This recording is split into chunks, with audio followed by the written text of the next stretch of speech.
All right. Happy Halloween, or close enough to. It's the 30th, then, Halloween Eve, Hallows Eve Eve. Close enough. But yeah, we've got a very spooky review for you today. Today, we're going to be taking a look at Transformers Generations Legacy Core Class Bomb Burst. Yeah, it's freaking bats. I love Halloween. But yeah, we've got another pretender here in the Legacy line. Of course, we got Iguanus before, and we're going to be getting Skullgrin pretty soon. And it's Bombburst is doing the same thing here that Iguanus did, where the vehicle mode for the figure is based on the vehicle mode of the inner robot of the original Pretender toy, and then the robot mode for the figure is based on the outer shell, like the actual, monstrous outer shell. So it's a pretty cool little amalgamation here. And what's kind of interesting with Bombburst is, like, if you look at Iguanus, when you look at his original toy, the inner robot and the outer shell did kind of share most of the same color scheme. So it wasn't as big a jump to go from like the purple, motorcycle to the purple lizard man. Whereas with Bombburst, the inner robot for Bombburst was kind of this blue color. And then of course it turned into this blue little, Cybertronian jet thing. All of the first year of the Pretenders toy line, they had kind of abstract alt modes. And then the robot mode was this like bat creature that was like didn't really have a ton of the blue on it. It was light gray and dark gray. So it's kind of neat that they were actually able to pull this off, because basically what they've done here is they've used the dark gray kind of as this unifying color, where if you're just looking at the jet from the outside, it's like, okay, yeah, it's mostly blue, and then it's got accents of that dark gray. Whereas if you look at the robot mode, it's like mostly white with the accents of that dark gray. So the dark gray kind of shares between the two modes, which makes it do this really neat little kind of color changing trick when it goes into robot mode, mostly just by like folding up the blue parts and putting it on his back, which I think works well enough. But yeah, I like him in his little jet mode here. Like I said, the original Bombburst had kind of a, abstract little jet mode, so I think it captures the spirit of that pretty well. He comes with this little weapon here, which I think is supposed to be some kind of like axe or club or something in robot mode. It can store in this mode. It's just got these little spikes here on it, just go into these little notches on the inside of the cockpit section here. So you just plug it on like that. It can be kind of tricky sometimes, but when you get on, it basically creates a little gun beneath the front of the jet there, and I think that works pretty well. Definitely it's not too obtrusive. It kind of fits with the whole vibe of the jet. I don't think it really messes with the look there at all. The one thing I will say about the vehicle mode that I'm not fond of is that the arms in robot mode just kind of don't tab in place. There's like these little tiny minuscule tabs here on the inside of the body that notionally are supposed to kind of like be a resting place for these, but it doesn't really lock anything in, so these just kind of float around. Luckily, the ball joints are tight enough, at least for now, that it's not really that big of an issue, but I do wish they had some form of actually like, pegging or tabbing in somewhere, especially since we've got like these slots on the side of the legs that you could have put a tab on the arms to just tab in, and I think that would have worked perfectly fine, but they didn't. And, it's not the end of the world, but a little bit annoying. In terms of size comparisons in this mode, here he is for the standard one with Kingdom Sideswipe, just so you can see what the little tiny jet looks like with a car there. And then the size comparison that I think really matters, here he is with Iguanus, the other core class pretender that we got. I'm going to be pretty excited to add Skullgrin to the little trio here of our Pretenders guys, because I think that the three of them will fit in pretty well together, even if one is in a different size class. But yeah, that's what they look like together. In terms of transformation, we can just take off the weapon here. So these bits you can take off. They become like weapons in robot mode, but you can also just leave them on for the transformation, because that is one potential place for them to end up in robot mode. So I generally just leave them on. His transformation is super simple, which is kind of neat considering, how it changes from this vehicle mode into the robot mode based on designs that didn't actually turn into each other in the Generation 1 toy line. So it's like, it's kind of impressive how just like a few movements manages to like do that. But, like I said, it's kind of an abstract jet, so it gets away with it. But yeah, first thing you want to do is take the whole front section here, and it just comes down on this hinge, and then it will unlock at this hinge right here, which I will say sometimes when I unlock it tends to want to like pop off, which is a little bit annoying, but not the end of the world. But yeah, you just want to unlock that and then bring it down onto his back just like that. Then you want to take the legs here. They just tab into the chest, so you just want to unfold them like that, rotate them around the waist, and then last but not least, just open up his feet and heels here. And yeah, that's all there is to it. Very, very simple. Here we have Bombburst in his robot mode. And yeah, I think it looks really nice. He's got the whole bat aesthetic going on, very spooky. As you can see here, it's like when you look at him from the front, aside from these blue on the arms here, it does, like, it is kind of mostly taken over by the grays there, which I think is pretty impressive. Just by folding up those blue panels and putting them on the back, it just kind of changes the primary color of the actual figure here, which I think is a neat little visual trick, even if it's not overly complicated. So you've got a few options here in terms of storing the weapons. Obviously, you can give him his little axe, and it just pegs into his hand here. And, you know, I think that looks pretty good, all things considered. You can plug it either way. It's a kind of a small weapon, but it works. Unfortunately, the one thing that sucks about this weapon is there's really not a great place to store it in this mode. Like, you can fold the backpack back and kind of peg it into where it was in alt mode, and that's even how they show it storing, like, you know, in the instructions.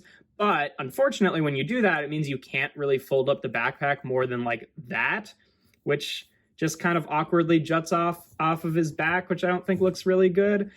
It would maybe work if it didn't have like this triangle tab, which I don't know is totally necessary. Like, it tabs into the back of his head when you plug it in vehicle mode, but I don't know if that actually needs to be there. So it's possible that if you like trimmed this little triangle section off, that the backpack would be able to compress a little bit more and still have the weapon there.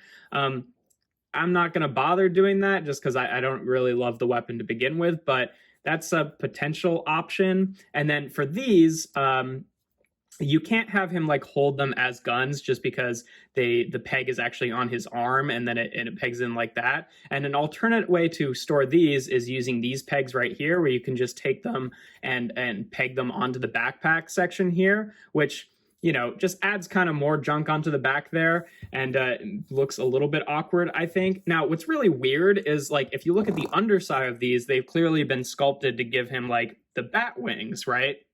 So you think like, okay, well, I'll just flip the sides and peg them on the other way. But unfortunately, the peg hole on these is actually off-centered, and this little ridge right here just barely actually makes it, you know, like prevents it from pegging in this way cleanly. Like, you can still kind of do it, but it is kind of stretching out the peg hole here, and it's creating little stress marks on the hole there. So I wouldn't really recommend doing that, but if you do that, then it looks marginally better to be stored that way, but still kind of awkwardly sticks off his backpack like that. I mean, like, I guess if you don't have the weapon, you can compress it up a bit more, and then whichever way you plug these on, it's you know, the wings kind of sit in an angle, but it does look, I guess, a little bit cleaner than having them just like on his arms. But I don't know. Personally, I choose to just leave these on his arms. And then, you know, if you want these to tilt forward so he has them as like actual weapons, then you could do that. And if you wanted the bat detail to be on the other side, then you could flip them around. Personally, just because that's where they end up in transformation, I usually leave them the other way and just call it a day. Just because, like, I don't know, I think it looks good relatively anyway. Like, I like even though it's upside down, I like still having the bat detail there when he's like not actively using his weapons. So I do it like that. And personally, I just choose to put the axe in a box because I don't really need it. And like, if you really want him to have an axe, you can do this too. These also function as axes, which I think they look better just because they're a lot larger. And then, you know, then you don't have the wings kind of hanging off of his arms. So I think that's cool, you know, to have a few like versatile like weapon choices there. I just, you know, it kind of irritates me with this because it got kind of so close to working perfectly. Like, if it just had like an extra tab or something to like peg on the side here, I think that would work well. And likewise with these, I think it would be nice to have the bat wing detail behind his head. If these could just peg onto the backpack like this, like tab on like lower down, just so it could sit like that, rather than having to like fold the backpack out like that, and then these don't even like really properly tab into place without stressing out the plastic. None of this is really a big deal. It's just like, little things that it feels like, okay, we just got close to having this work super well. But either way, I still think it's fun to have, the gun option and the axe option, and I don't mind storing them on the arms myself, so it works well enough for me. In terms of articulation, his head is just on a swivel here, so it gets about that range. The mouth does not open and close or anything like that. The shoulders are on ball joints, so they can rotate around like that. The little useless tab for where it's notionally supposed to lock in vehicle mode does kind of bump in to the shoulder sometimes, so it's kind of just more trouble than it's worth. I might just like take an X-Acto knife and trim that off just because it's really not necessary, and then it just kind of gets in the way when you're trying to pose him, but still not that big a deal. The elbows are also on ball joints, so they get maybe a degree or two over 90 of bend there, and then obviously that also gives him a bicep swivel. He's got a waist joint for transformation. His hips can go forward and back and out to the side. They're just on ball joints. The knees are also on ball joints, lots of ball joints on this guy, so that gives him a thigh swivel, and then about 90 degrees of bend at the knee. And then the feet, both the heel and the toe can move independently, but even if you have it kind of flat-footed like this, it can tilt forward a pretty decent amount and back a pretty decent amount, and then also has a separate hinge to go out to the side. So he's got really good foot articulation for getting him in different poses.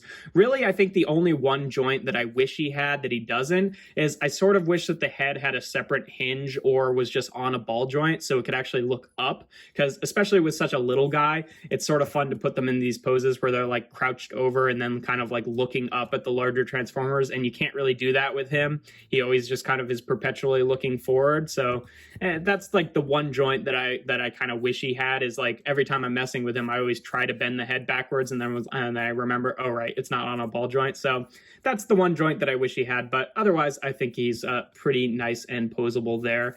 In terms of size comparisons in this mode, here he is again with Deluxe Sideswipe from Kingdom, just so you can see what he looks like with an average height Deluxe there. And then here he is again with Iguanus, just so you can see, yeah, he's maybe a tiny bit short for a core class figure, but I think they look pretty good together. And then just for fun, we can also bring on my current versions of some other pretenders for Bludgeon and Skullgrin here. Again, he's getting replaced very soon, but I think it's nice to have them as a little kind of like crew together, the Decepticon pretenders there. But yeah, no, he's a pretty good figure overall. Unfortunately, I don't have the little decoy armor shell to show him off with from Power of the Primes. I think that was the only one I never ended up getting, actually. But yeah, no, it's great to get a new little version of Bomb Burst. Again, it's a very simple figure, but it's effective. I think it does a lot of stuff well. There's like a few bits where it's like kind of irritatingly close to being even better in terms of like how the weapons store, but as is, I get enough out of it with the way that the weapons currently work. And again, like I don't really need the little axe because you can use these as big axes. So, it's a complaint that this doesn't really store that well, but I don't really need it, so I don't care a whole lot. Like he's got enough weapons as it is. But yeah, pretty good little figure overall. Like I said, very simple but effective. But yeah. If you enjoy my videos, make sure to leave a like and consider subscribing. I do reviews every Tuesday, Thursday, and Sunday. And without further ado, here we have our Halloween review. Very spooky. Transformers Generations Legacy Core Class Bomb Burst. Have a very happy Halloween tomorrow.